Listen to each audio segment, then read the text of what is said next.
هذا ابني خطار اجهم ومرتي خطار اجهم، وهاي الخطار راح ولد عمره سنه والله، يوم اربيه يوم ثاني دم راح خطار. خبروا لي قالوا عباس عايته مكتوب، شو جات اللي حتى الطفل الرضيع اللي عمره سنه، يعني ما حد مسوي، مجرم ما يسوي، العمره سنه يتباوع له تباوع اللي يباوع له والله، بس تباوع له لا يستغرب يضحك للرايح وللراجع.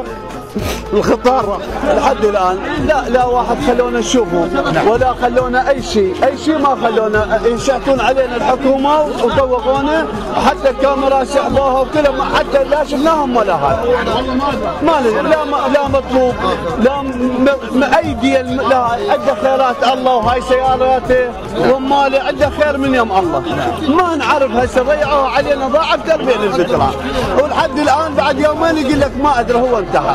كم نفر؟ 12 نفر. اي وياهم اطفال. الاطفال كم واحد؟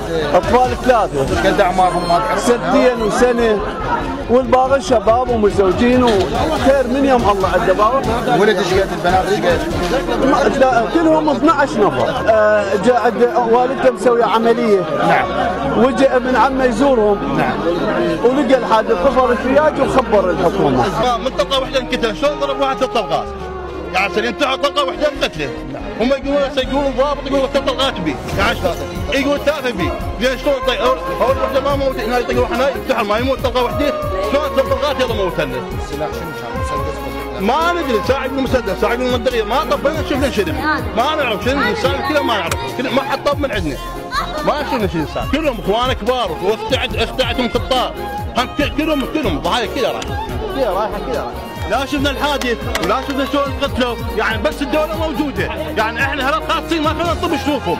هذا ابن عمي ارجع بس نطب نشوف الحادثه شلون صارت، ما يقبلون، يعني ما صاير هاي واحد ينقتلون اهله ما يطب نشوفهم، يعني من يشوفهم لا لفلفوا عليهم، شنو السالفه ما نعرف، نعرف شنو السالفه، شلون انقتلوا ما ادري، لو بيقولون كاميرات ضعيفه، لو بيقولون شيء، يعني ما نعرف شنو السالفه ما ادري، يعني اهله واحد مقتولين ما يطب يشوفهم، وين صار؟ ما صارت تاريخ العالم.